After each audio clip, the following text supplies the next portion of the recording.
Welcome everyone to this second plenary session at this year's Annual General Assembly. My name is Chris Galvin. I'm Head of Communications and Outreach at ICoCA. So there's one change from the previously publicized event agenda, and that is that Jean Devlin can sadly no longer be with us today.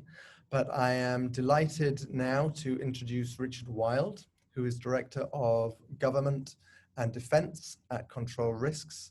He's also Chair of Security and Complex Environments Group, and he will be our moderator for today's discussion. And so with no further ado, I'm going to hand over to Richard. Thanks very much, Chris. I'm going to start with my own housekeeping thing. I hope everyone can hear me, and if there are problems, obviously do come in on the Q&A channel and highlight that. As Chris said, I'm the Director for Government and Defence in Control Risks, but probably more importantly for this forum, I represent as the Chairman the UK's Security and Complex Environments Group. So a kind of a sister service to ICOCA, and very much a very strong supporter of ICOCA. What I'm going to do today is open proceedings, actually introduce our panel, and then speak a little bit about how I see, and I suppose it's important for me to emphasize its personal view, although it influenced obviously by control risks, some of the global challenges that are coming our way. And then I will be asking the eminent panel members to talk on their own particular topics. So just going round the three main speakers today, I'd like to start with Gauthier Porot, who will be leading, without me trying to confine him to too many specific details, on the impact of COVID globally. Then there is Carmen Rosa de Leon, who will be talking a lot about the Latin American aspects of regional perspectives in security. And then there's also obviously Alessandro Arduino, who will be talking mostly on China and the impact of issues like Belt and Road. I'll just say a little bit about my views of global perspectives. I think they're ones that most of our listenership would have come across in their own conversations with colleagues, and also possibly in the margins of what has been discussed yesterday. I think we can't avoid, and that's why I think it's a very important topic, the issue of COVID. Someone in the UK said in an eminent conversation the other day that it has forced 10 years development of society into 6 months. So there's a huge issue there about health, about how that has changed the way people do business. But importantly for us around the world, it's had a big effect on investment, or will do. It's had an effect on what governments are doing about investment overseas in developing countries, on aid, for example. The UK, and I suspect the UK is not too different to other places, has had to review the amount of money it puts towards helping the developing world. That's gone down considerably. And that will have an impact on stabilization of issues in the developing world. In the same way, the GDP contraction that many Western countries will be facing will mean that there is less money to spend on stabilizing institutions around the world. In that context, you have arising concerns about strife in places like Mozambique, Libya, what the West predominantly, but other countries too, will do about those places, how we'll manage that threat. From the European perspective, the Sahel remains a very considerable challenge and is simply no longer being read about in the Western newspapers, but has not disappeared in any way. And then there's, of course, another major factor, which is the stresses between China and the US, the arrival of a new American president. He will obviously be very different to his predecessor, but at the same time, I think there are some verities there which have surfaced, which the Democrat Party will also take seriously. And so I think the world is changing. And with that comes the challenges for us. And I remember speaking about a year ago at ICoCA. I was lucky enough to chair a separate breakout panel. And even then, before COVID, I tried to highlight the importance of us maintaining our standards. It's very easy for people in all these very stressful situations to have firms or institutions saying, let's do this differently, let's do it more cheaply, let's not worry about what some people are saying. And therein lies, I'm afraid, a great weakness.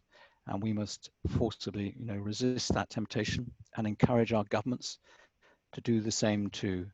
So I think using both the ethical perspective, it's very interesting, ESG will be talked about today, I'm sure, that we keep our countries feet firmly to the fire, as they say, especially since government attention has been distracted.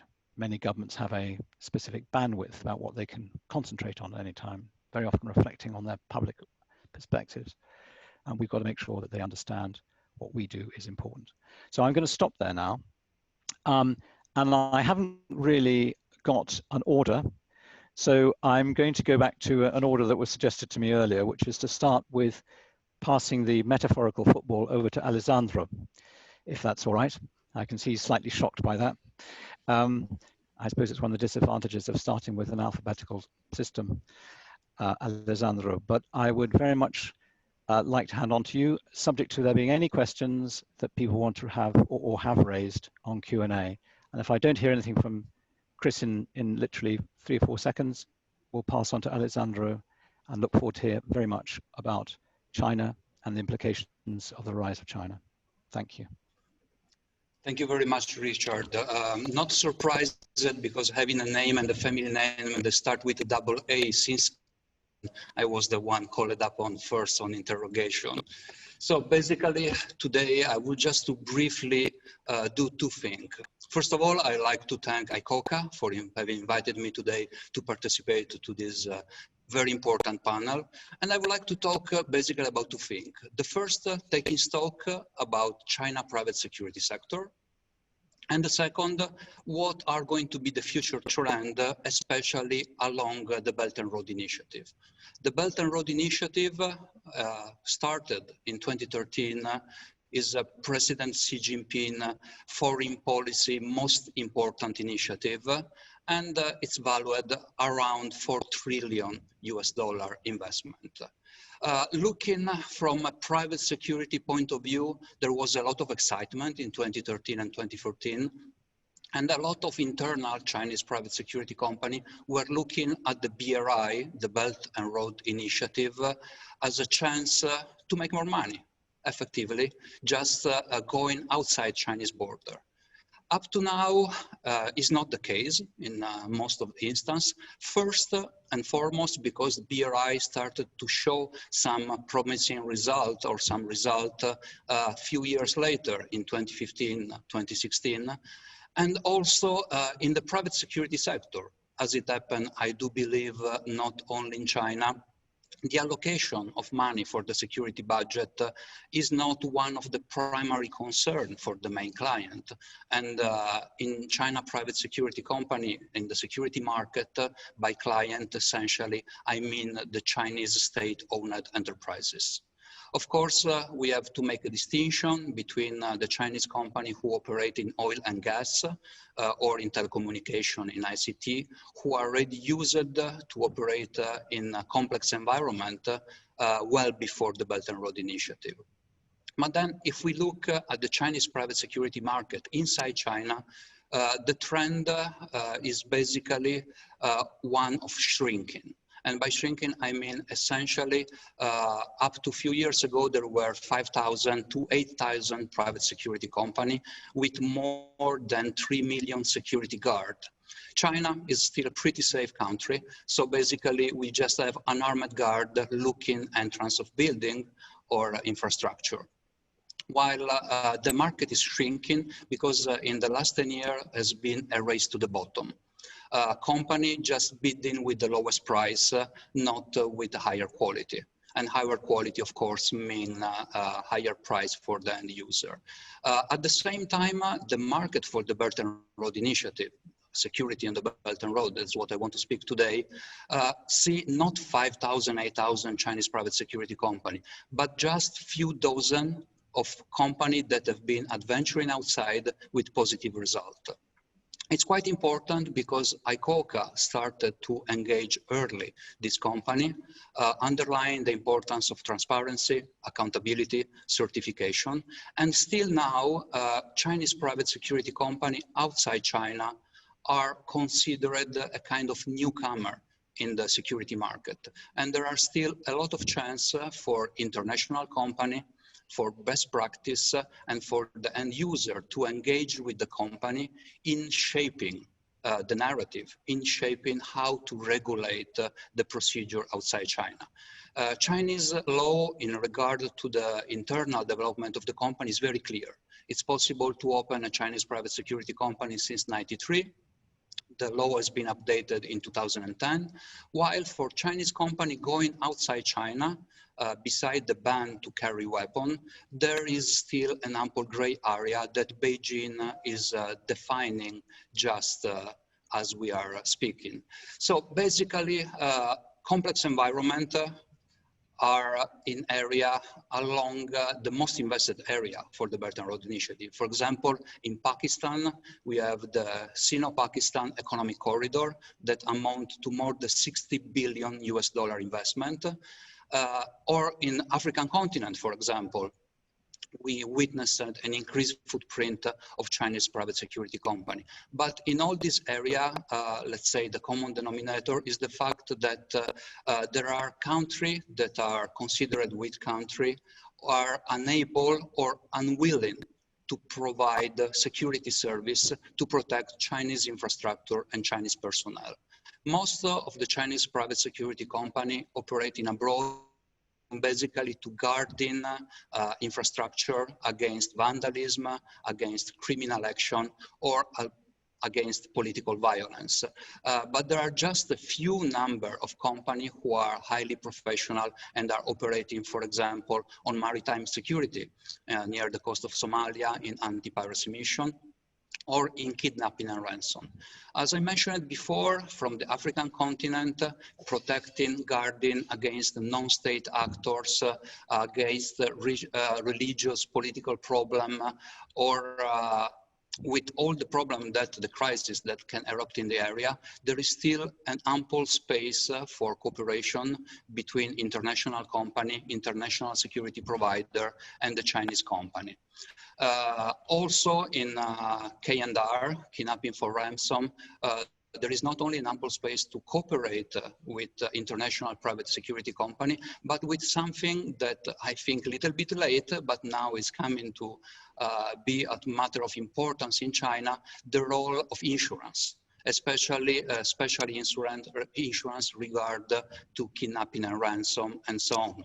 Finally, high-level Chinese private security company start to realize how it is important to be insured, to follow guidelines when going abroad.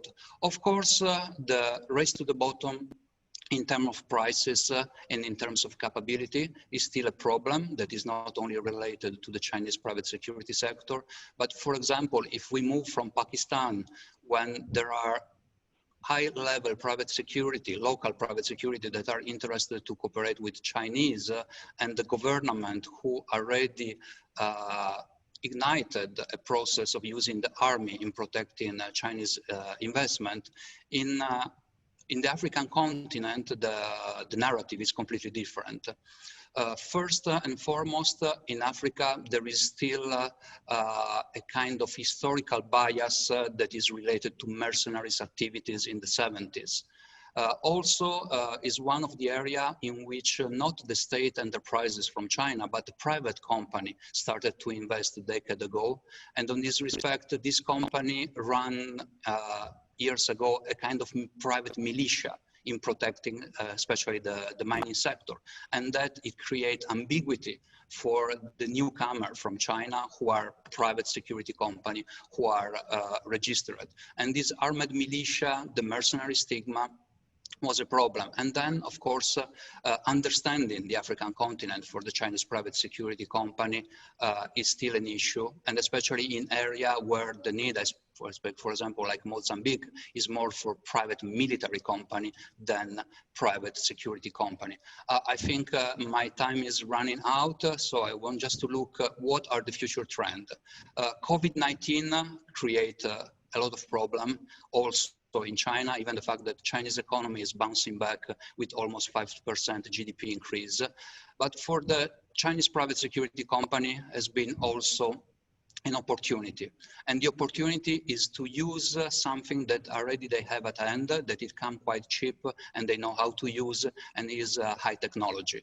There are a lot of Chinese companies that are world leader in, for example, drones, and I mean for a private drone, not for military drone,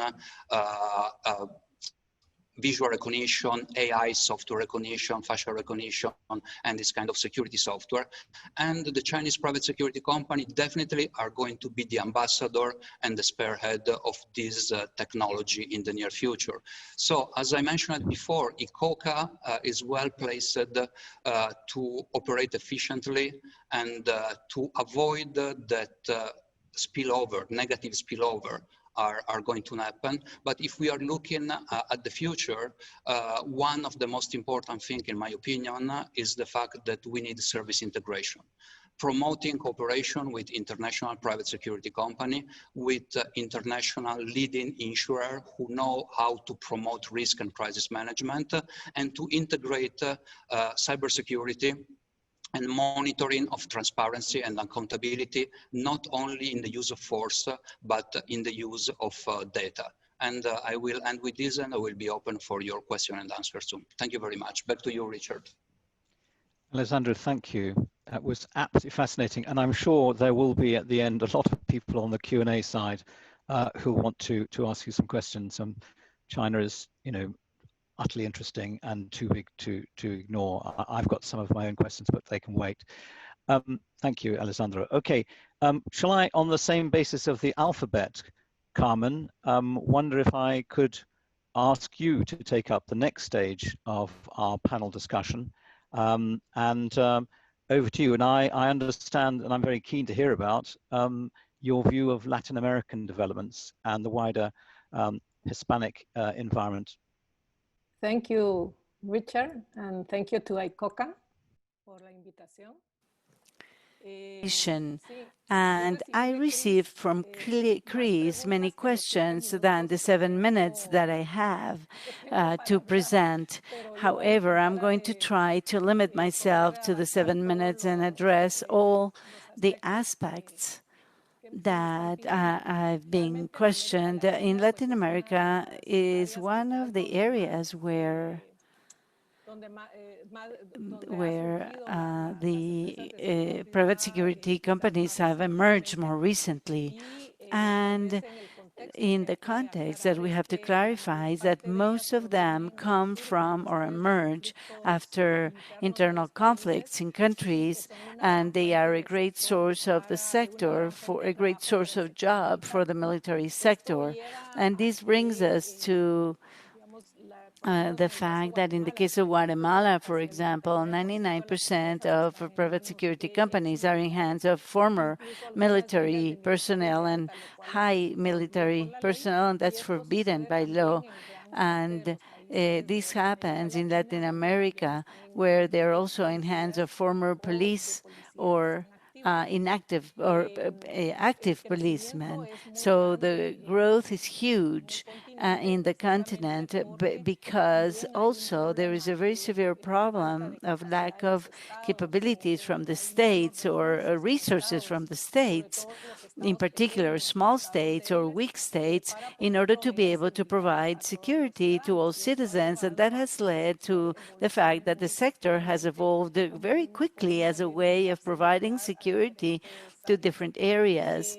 And As indicated by the Geneva Center for the Governance of the Security Sector, according to DCAF, in 2017, we had more than 16,000 companies of private security that were providing jobs to 2.4 million people, and this is only 2017. However, there is being growth in some countries of more than 125% in the last few years in this sector, and in others, 50%. In other words, it's going to depend a lot on the conflicts inside countries and also the capabilities of the police to be able to provide security in a more effective manner. And one of the problems or these lack of balances that we see is that there's greater security guards in most of the country than the same police or the security forces that provide the security. This is a sector that grows enormously and twofold or threefold in some cases the same forces of security in the state. However, amounts. The business is is quite profitable. In the case of Mexico, it represented about 1.5 billion US dollars. In Brazil, 650 workers, private workers, and also with amounts that go to 14 billion US dollars in expenses in private security.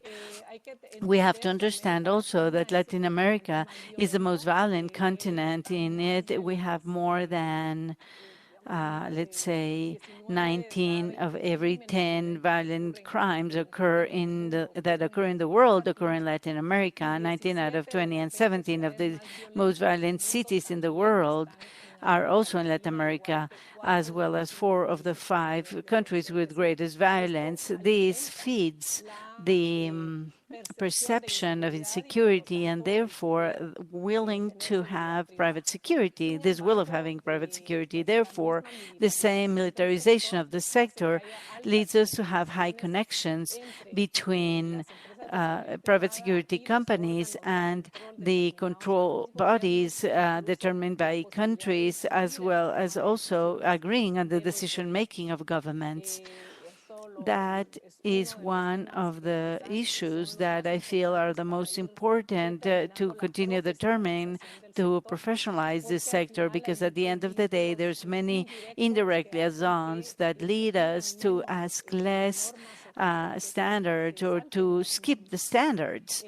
And likewise, the laws are not necessarily the same in other countries. There are good standards in many of these countries, but what we find is that the standards are not applied. The norms are just skipped over. Therefore, the standards are skipped over. So where is the bulk of the sector? Is in extractive companies, in natural resources, mining, agro-industry, in also trade at malls, small stores. So the problem we'll have in this sector is that not only there is great companies, but there is many very little companies or companies, very small companies or companies that are very shrunk with very few security agents and provide security in neighborhoods. And also the state hires companies for some specific tasks, in particular to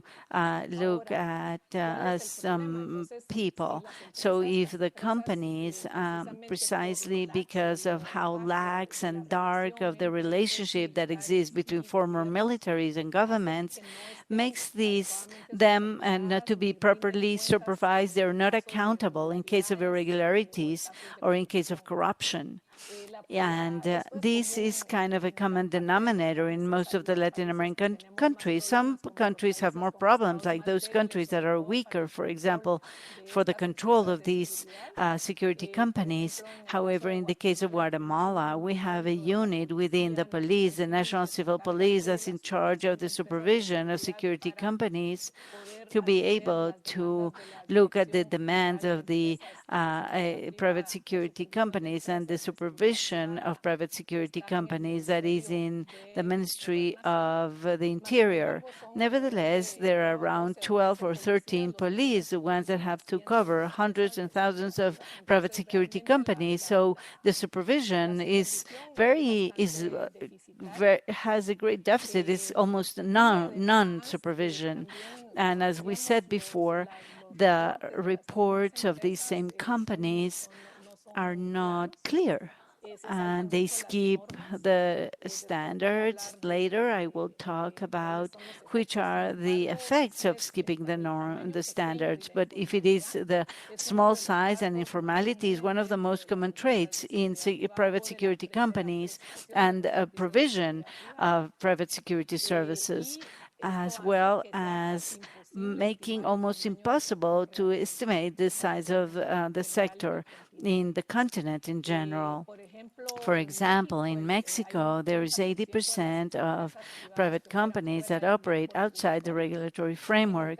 In the case of Guatemala, in a survey we did from IPADES, we found that 30% of companies didn't exist when we did a direct inquiry to users in households. So there is the informality is one of the most important problems, because that leads us not to be able to assign accountability, and that leads us to another issue that is the topic of the use of weapons, because we've proven in many countries that also private security companies, because of the connection they have with the military, the body, is the warehouses are not they're not supervised, and they're being used for arms trafficking in Central America.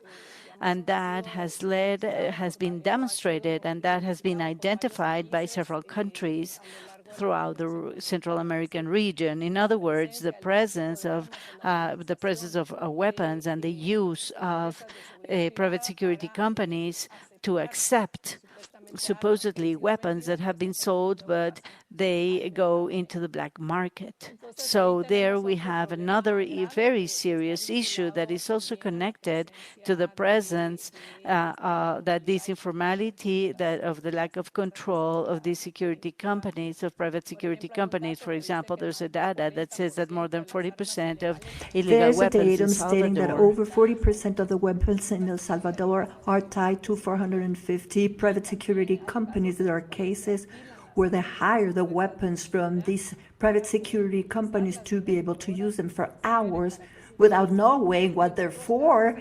And in some cases, companies that are dissolved, they transfer the weapons with no control, without changing the name of the user. So this leads to a situation when the weapons appear, they appear under the name of people or agencies that do not exist anymore, when they are used in an inadequate manner. In the case of COVID,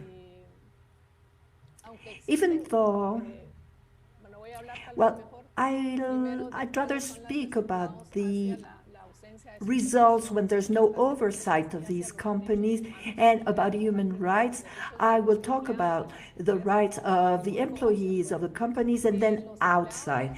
The employees of the companies normally, since according to the law in Guatemala, they have to have the minimum wages, but many companies do not declare the exact amount of employees or agents they have hired.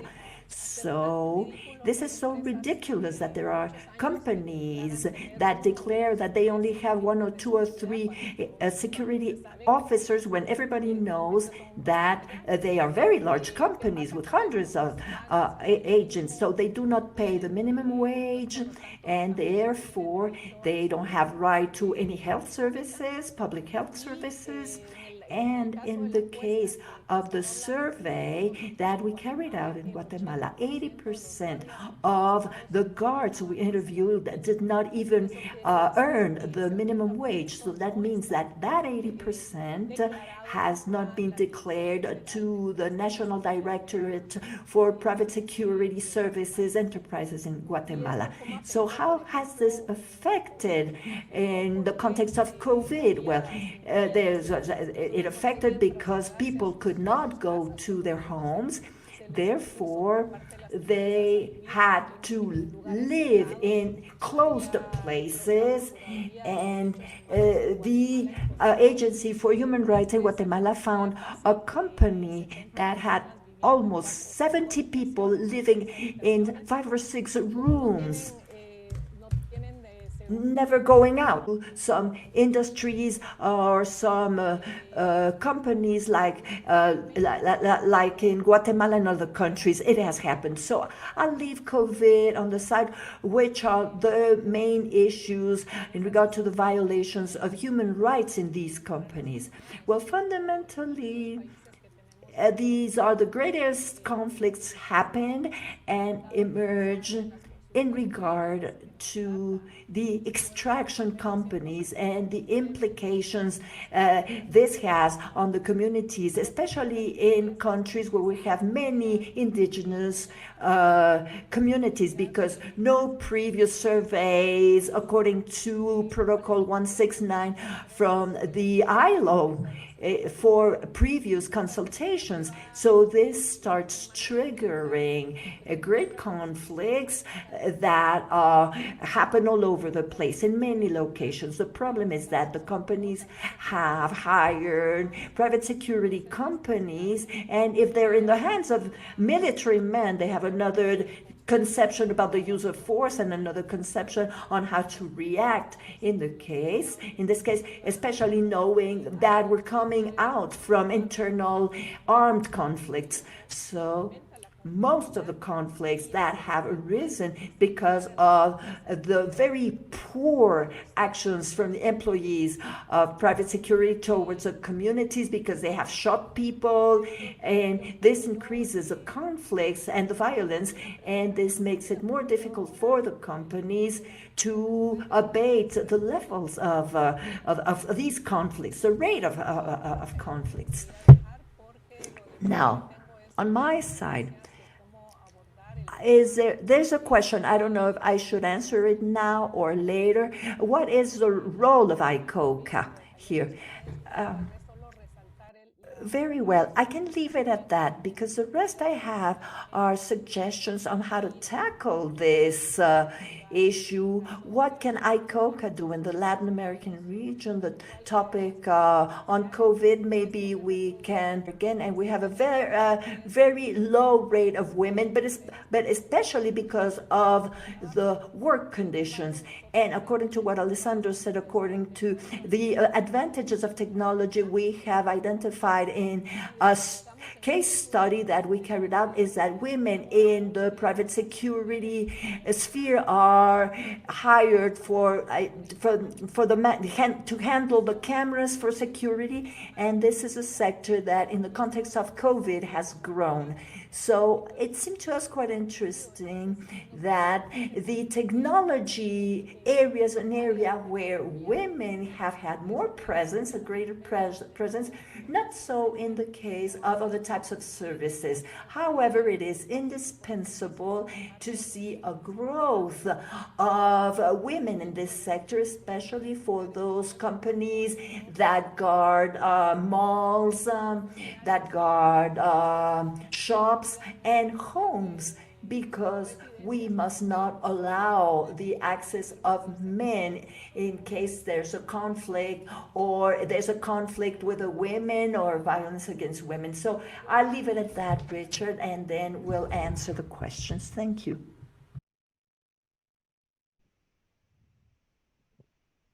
Well, thank you very much indeed, Carmen. Some fascinating things there, especially about the gender question as well. And again, I'm sure that's something that our listeners will want to raise in the Q&A, because it's something that must be taken forward. Okay, well, Gautier, can I move to you then as the last of our panel before we go into the Q&A? Very interested to hear about your views on the impact of COVID, tying in several themes, I suspect that our previous eminent panelists have probably highlighted already, but over to you. Indeed, thank you very much. I just think Murphy Law just invited itself on my presentation. Let me just open it quite quickly. There we go. All right, so I'm going to share my screen as I just have a couple of slides to present. There we go. Tell me when you see it and I will go full mode. Yeah, I think we've got it. All right, do you see the presentation mode or the full one? I haven't got all of it there. I've just got All right. Yeah, perfect. So you should see. All right, so let's start. Perfect. Thank you very much. So quite quickly, good morning or afternoon to all of you. Allow me just first to express my gratitude to the International Code of Conduct Association and Jamie and Christopher for inviting me to speak today, as it is my first time speaking to the International Code of Conduct, surrounded by this panel of experts, members, observers, and supporters. So my name is Gauthier Porot, and I'm the Security Director at International SOS. Just quickly, my role at SOS is to advise C-suite on corporate resilience, crisis management, and security issues. I'm also one of the crisis operators for the EMEA region, and finally, I am a thought leadership initiative developer for all content related to the duty of care. In the next 7 to 8 minutes, I will share some of my views. Yes, I'm going too fast. Can you change the view on your slides? Yes. Same with me. Can you say, put it in kind of Is full? it better like this? Yes, there we go. All right, so that was the presenter mode. Perfect. So in the next minutes, there we go. I think you can take 10 minutes. You shouldn't squeeze too much on it. Okay. All right, perfect. So in the next 10 minutes, I will share some of my views on the impact of COVID-19 on us and on our clients, and draw out some key takeaways looking at 2021.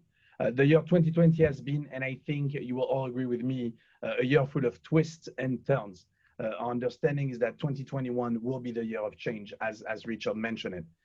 And they say if you found 2020 surprising, 2021 is full of promises too.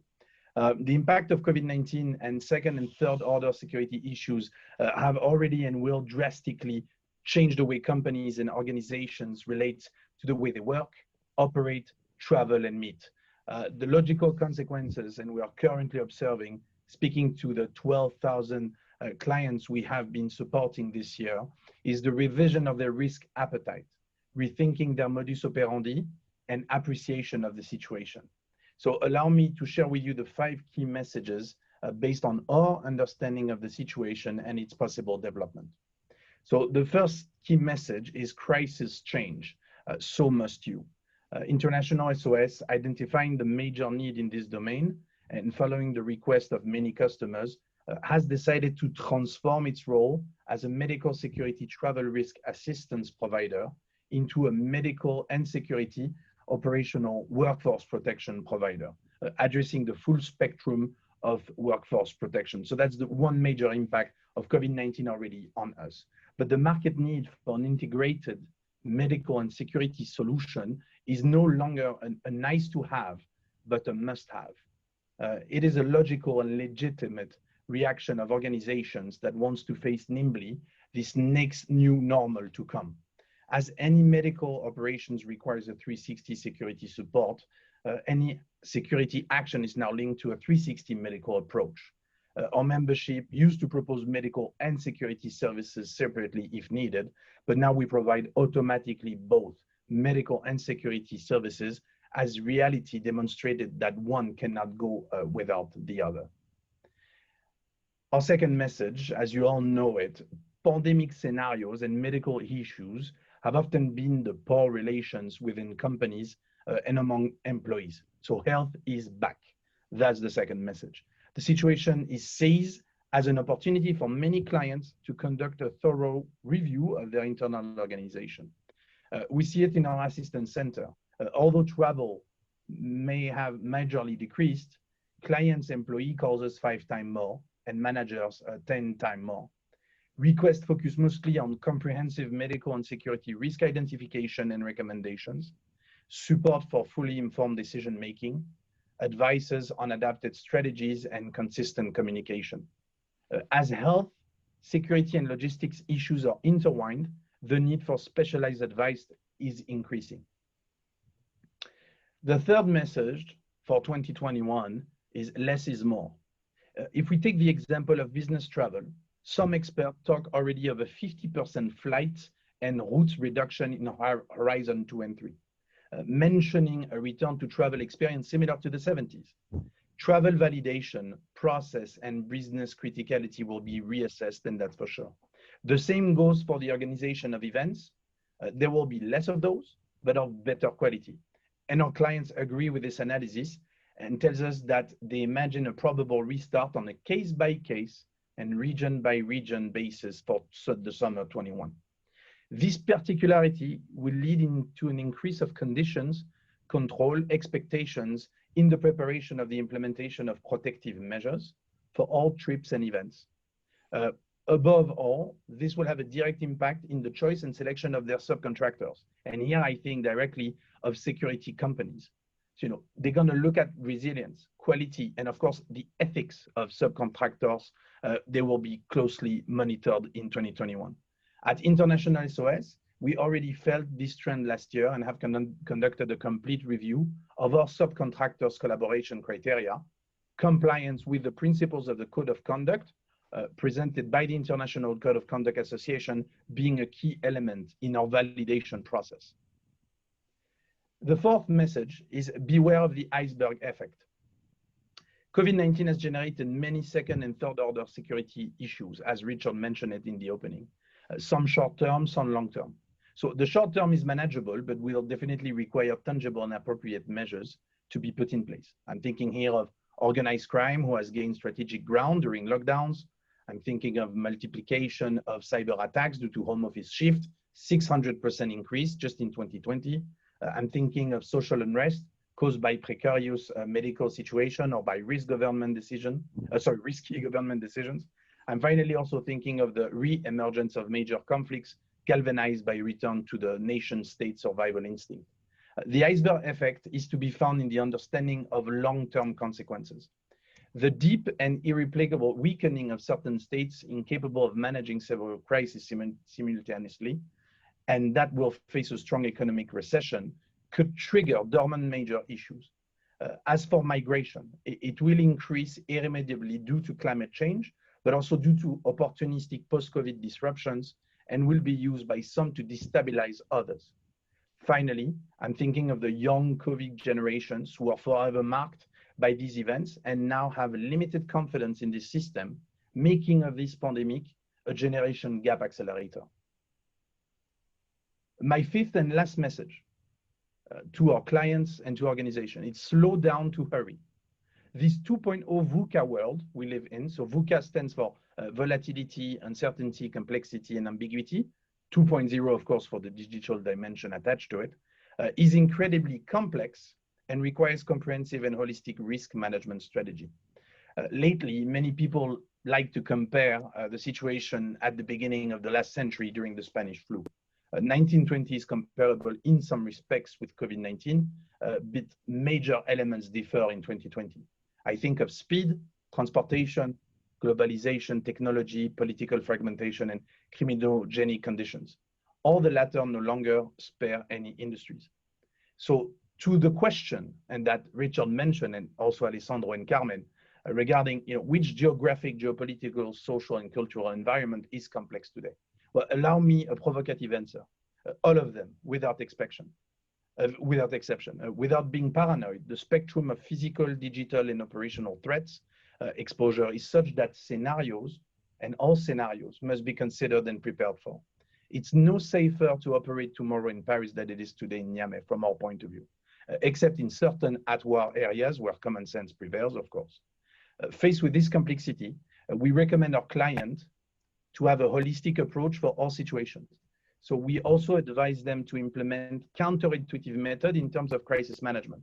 Crisis management was mentioned right before. So after activating first response and putting in place immediate measures for crisis containment and damage limitation, we believe it is necessary to quickly slow down and start thinking on long-term corporate and state and possible opportunities versus threats that the crisis could generate. And I think, and we believe, security companies must be able to also think along those companies to support them. As by nature, we tend to solve problems one by one. Here we encourage clients, based on those long-term conclusions and implications, to solve today's problem by design of the desired end state on the long term. This reverse thinking allows organization clients to bring agility, certainty, simplicity, and clarity to their business strategy, and operations tackling the main pitfalls of this unpredictable VUCA world 2.0, same for security company. And I'm closing in conclusion on this one. 2021 certainly will have its share of surprises and disappointment in store for us, that I'm sure of. But as recommended before, let's look at the long term and try to always identify opportunities that may arise from critical situation. To avoid this graffiti, my nephew sent me yesterday, I quite like, and to avoid this, wishing us a Merry Crisis and a Happy New Year. Voilà. So Richard, that's about it. Thank you for your attention and stay at your full disposal for any questions. Oh, thank you very much indeed. That was fascinating and very witty. Right, well, gentleman, lady, I've had a look at some of the Q&A and some of the issues on chat. And I'm going to try and, I mean, we could bring them up and literally read them through, but I'll invite people to come back to me on the chat line if they feel I haven't covered enough of what they're alluding to. But I think we can consolidate a couple of questions, 2 or 3 questions into one or two. And I'd like to start, if that's all right, with putting Alexandro a question that came from Dr. Shu in China, which was saying that essentially he was saying, I think, that you could see there was a lot of Chinese interest overseas for private security companies to discharge a whole bunch of duties, but there wasn't so far a great deal of interaction with established non-Chinese private security companies. And so do you think that that's going to increase, and perhaps how can it be encouraged to do so? And there's also obviously a follow-up question to that, which is the other way around, which is, are there opportunities for non-Chinese security and risk institutions to work in China? So it's that two-way street. I think that's the summary of a couple of questions there. Alessandro, I don't know if you want to say something about that. Yes, definitely. I mean, I will try very humble to answer because the fact that Professor Zhou, that I know him personally, is one of the leading Chinese expert on the field. So I will give just my humble opinion, is the fact that in the past, there was plenty of opportunity for leading private security company international to work in China for China. Now there are still some window of opportunity, but are more related to training for the personnel.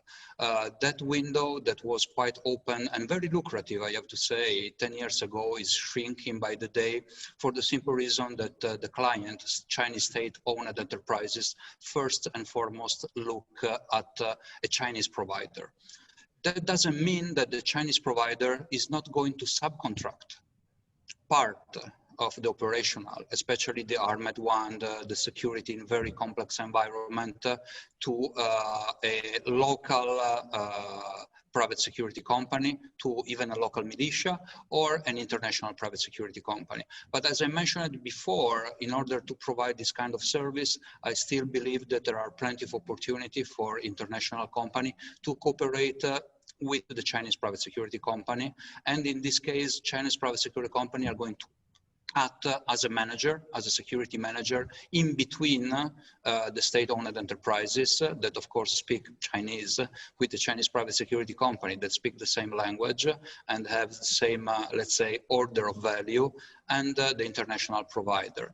Having said that, there is an increasing number of very capable Chinese private security companies that are venturing outside, and they are trying to get the matter fully in their hand, especially now, for example, in maritime private security. Having said that, the regulation, the internal regulation of the Chinese private security sector are still ongoing, and is the right time for associations like ICoCA to shape them in a way that are going to have the favorable outcome, not only for the security of the Chinese personnel abroad, but also for the whole stakeholder. Richard, when you started our panel, you mentioned that I just took a note, it was time to maintain standard in time of crisis. If we are looking at Chinese private security sector, it's time to create this standard on the international level. We are at a juncture in time that is still possible to shape the narrative. If we miss the train on this particular spot, then there are a lot of other private security / private military provider that offer service to the Chinese company from other parts of the world that are very happy to shape on what they think private military security is. And I hope I answered basically the question. So if we want to look at ethical perspective, stakeholder, and then now it's the right time to shape this standard for a Chinese market. Thank you, Richard. Well, Alessandro, thank you. I think that's a really interesting question about the importance of shaping that market and what can ICoCA do.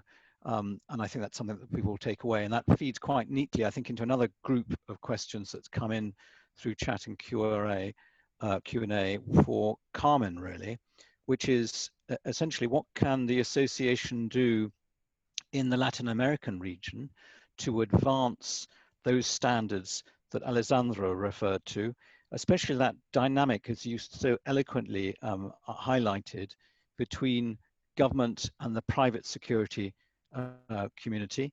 And even a point that occurs that someone mentioned, which was, should we encourage consolidation? Because if a big firm starts to take over lots of little firms, they often, I'm sure this is right, but essentially, especially international ones, have to carry with them their ethical standards. So there are 2 or 3 questions there. I'm sorry, Carmen, but what do you think, I suppose, the association should do?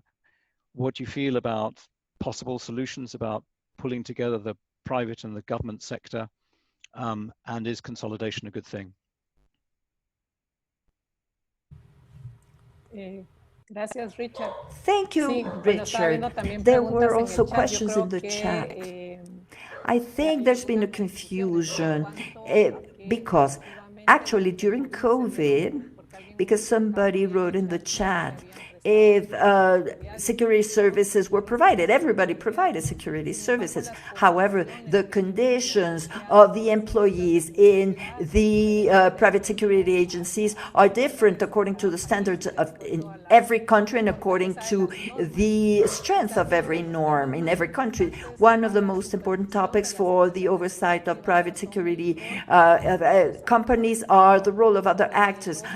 For instance, labor ministries to guarantee the minimum labor guarantees for the employees. There's a lot of abuse from many companies. We go back to the informality in the small companies, and this is one of the topics that I believe it is very important to highlight, because they're so small, they're so informal, it is very hard for them to accept and embrace those standards. Standards represent costs, and what we see in these companies, informal companies, is that the service is sold because the user wants to pay less and less. We need to educate the user of these companies, and to not have them seek what is less costly, but what has standards and what is legal, and that's what we're doing in many countries. There's a great difference between countries with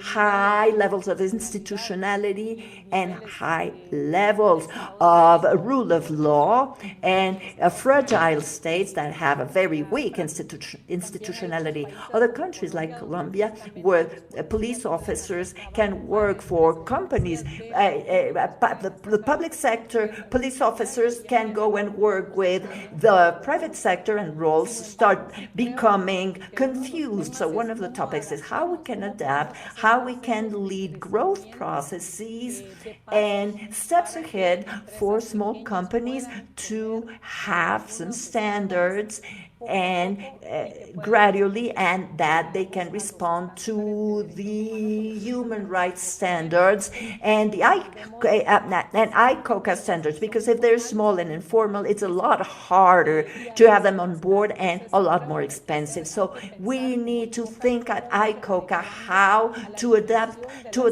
the dimension of companies in Latin America, where they're not very big companies, not like in large companies, but in small countries with this high rate of informality, we need to search other possible options so that we can gradually lead them to certification or take the necessary steps in that area.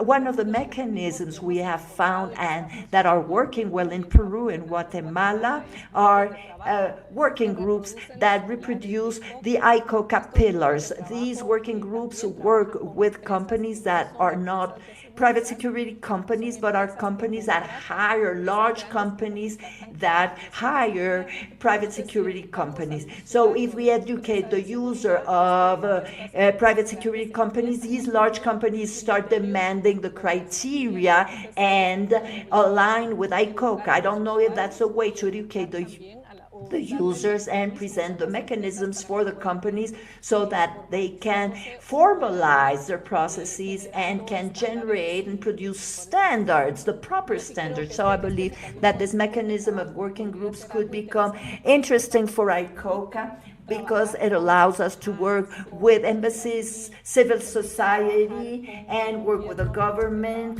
and work with the users. And this will create a culture to foster governments to request standards in terms of private security services, if you will. So I think that Latin America, we are the newcomers. We are very few, at least the organizations of the pillar of civil society in Latin America. We have become more active in the ICoCA context and start setting forth these types of problems and issues.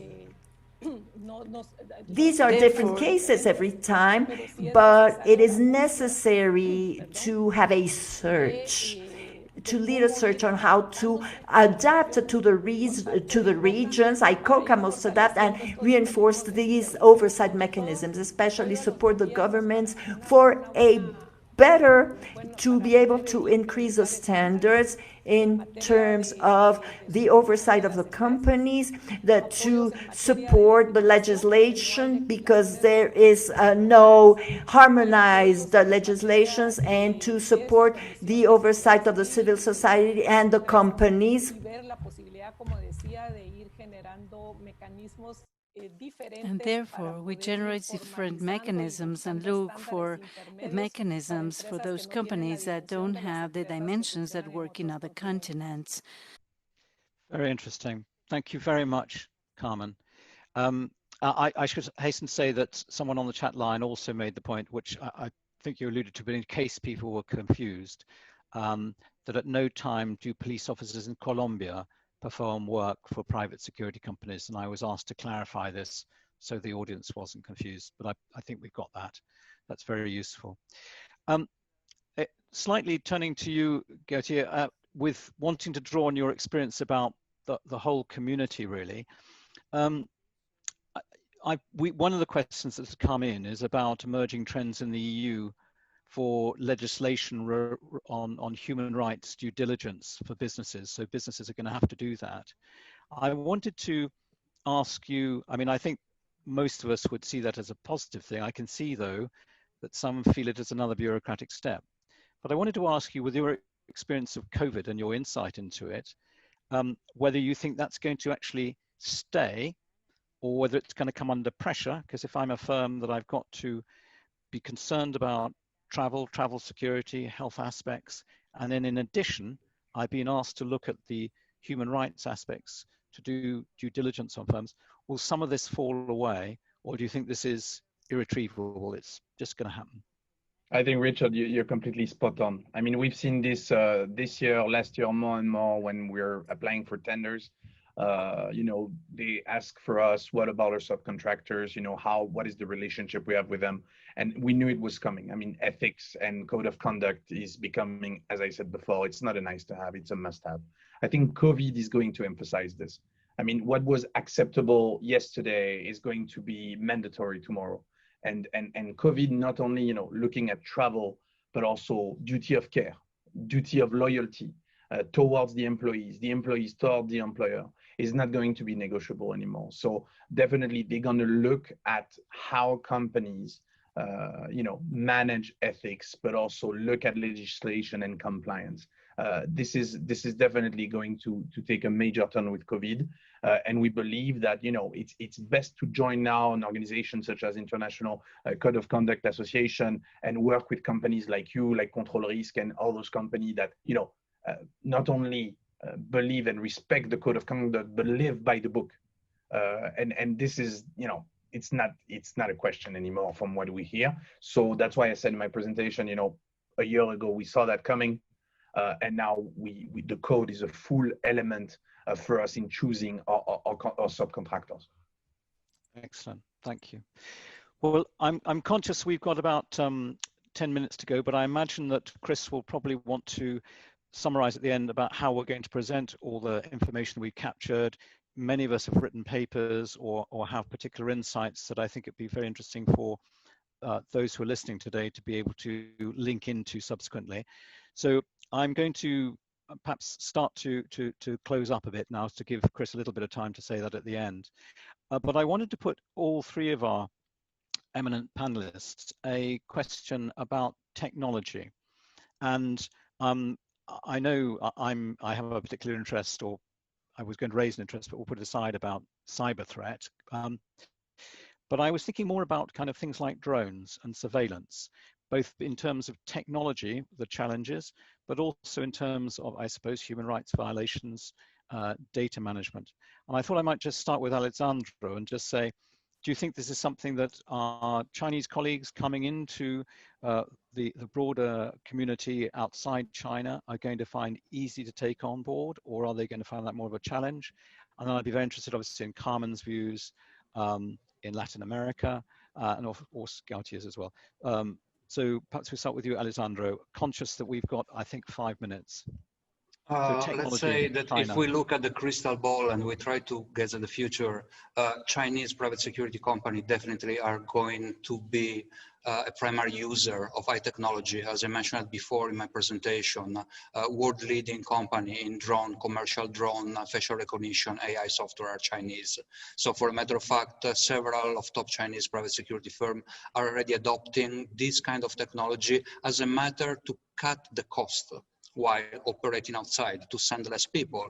But we don't have to forget that if you use a drone to scout your position and then you find a threat 100 kilometers far from you, you still need to have a tactical team around. Otherwise, the drone alone is not doing much compared to a commercial drone. Then we have to look very careful at abuse that are going to be in terms of privacy, abuse that are going to be carried in the use of big data without the consent of the data that has been mined. And we already saw that in the Middle East, for example, when Chinese commercial drones were refitted by ISIS using for scouting operation, artillery spotting, and even for loitering munition as a suicide drone.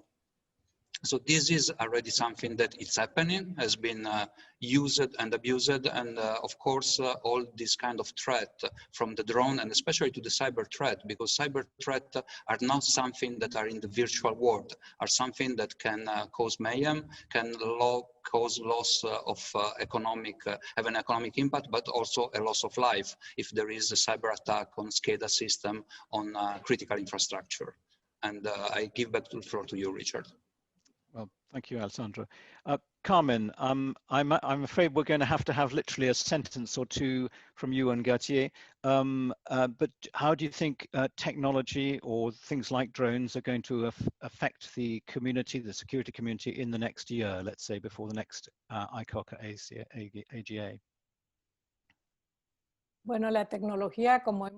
Technology, as we have said, is not the strongest part of security companies. Nevertheless, I feel it's very important. And as we said, because of the incorporation that we see that is more accelerated in women that incur in private security companies, and because of the COVID situation, it is of core importance to go to the technological arena, in particular in the case of drones. And we would see with a great expectation this change. I know there's a globalization in the environment of private security that should trend to this improvement of technology, and here governments should play a very important role, because it's not only a matter of private security, but also government policies, and is a matter of roles and possibilities of supervisory responsibilities, because then we go to the topic of the proper management and supervision of technology in the private life of people. I would leave it at that. There is a huge debate in the chat about Colombia. I think that they're answering to themselves, the Colombian people, and I believe that here we are talking about observatories.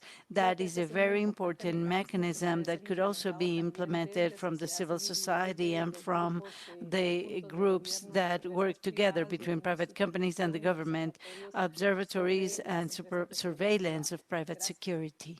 Thank you so much. Oh, Carmen, thank you very much.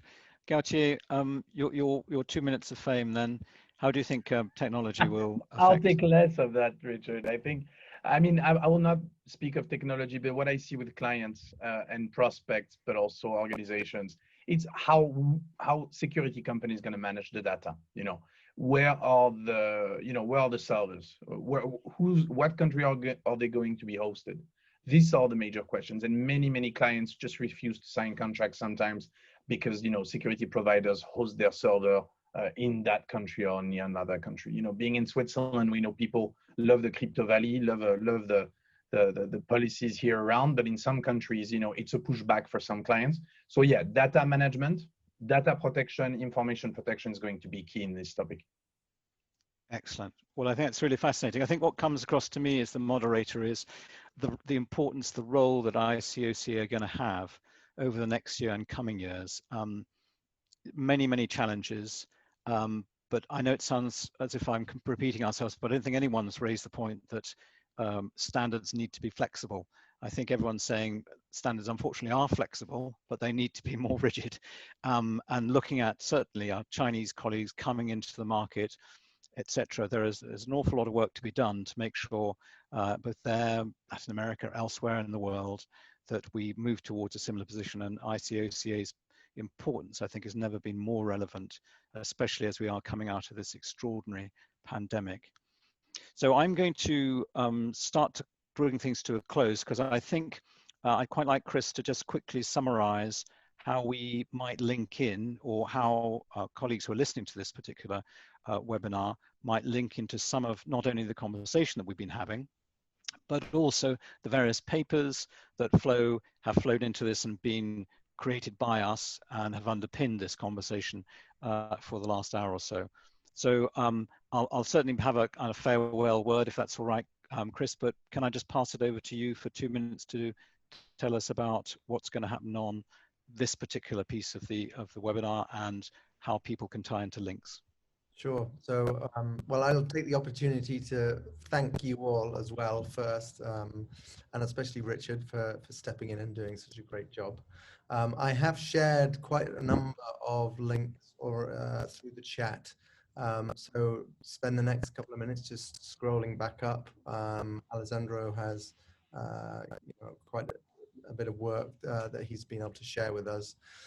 We also at ICoCA have really started to provide more kind of narrative and content, really reaching out to experts in the field. And so Richard, you yourself have appeared on one of our podcasts, the Future Security Trends podcast. So those conversations, as well as this conversation today, we are looking to really draw together the themes that are emerging through these, and we'll be putting together a paper which we hope to release soon in the new year. I can't give you an exact date, but early in 2021, really drawing on quite a number of the themes that are coming out. I do encourage everybody to also join our final plenary session on Friday, where we'll be really marking the kind of 10th anniversary of the International Code of Conduct, and looking at both, you know, how the sector and responsible security has evolved over the last 10 years, but looking forward to the next decade and what are the opportunities and challenges ahead. We'll be having Anita Ramazastri provide the kind of opening address. She's a member of the UN Working Group on Business and Human Rights. And so, you know, we've had reference to the recent kind of legislation that's coming out on human rights due diligence in supply chains. No doubt that will be a strong element of the discussions. We've got EU representatives on Friday's discussion as well. So we hope to draw this all together. It won't be immediate, but sometime in the new year. So thank you all for your contributions, and we look forward to engaging with you all in the next year and coming decade. But I'll pass over to you, Richard, to sign off. Well, I've got very little to add to that, except to thank very much indeed everyone who attended this. I hope it all helped people crystallize some of the thinking. I think there's a great deal of work to be done over the coming year, but I come away with a feeling of great optimism. You know, there weren't people who felt aspects of this weren't worth doing. The question is, how do we do it? How do we do it better? How do we bring more people in to support the values that we espouse and move forward with all the technological and data related challenges that there are? But I think there are solutions. So on that note, I'd like to say thank you, and hope you can all read the material that's coming your way. Goodbye.